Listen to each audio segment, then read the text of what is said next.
Alors du coup, moi j'aimerais créer une ferme pédagogique et du coup on rajoute refuge en disant que c'est vraiment des animaux qui sont abandonnés parce que c'est vraiment quelque chose qui me plaît et je veux sauver les animaux. Alors du coup, moi je m'appelle Timéo, j'ai 16 ans, je suis en fin de 3e au lycée agricole à Saint-Aubin-du-Cormier. Je dirais que je suis fan des animaux. Tellement que j'ai eu d'animaux dans ma vie, je sais que plus tard c'est ça que je veux faire comme métier. Cette passion vient de ma mère qui est arrivée des petits avec des animaux. On a 2 chats et puis on a Pépita, donc notre chienne qui vient d'Espagne, qui a souffert aussi à cause de la chasse et de la maltraitance. À l'extérieur, on retrouve nos 2 pigeons, donc c'est des pigeons qui ont du mal à voler. On retrouve nos poules, c'est des poules qu'on récupère avant qu'ils partent à l'abattoir. Et puis on a notre canard Donald, qui est un peu le maître de la micro-ferme.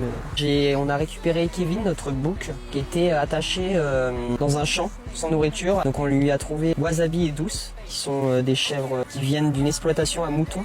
Alors aujourd'hui, ce qui me freine, c'est de trouver un terrain autour de Fougères. Alors du coup, je cherche un terrain du coup agricole de 1 à 2 hectares pour que ça soit une location à bas prix. Par exemple, si la personne n'entretient pas son terrain, c'est moi qui entretiens et les animaux entretiennent en même temps. Et on peut m'aider aussi du coup à me donner du matériel au lieu de l'emmener à la déchetterie ou de le laisser dans son garage sous la poussière.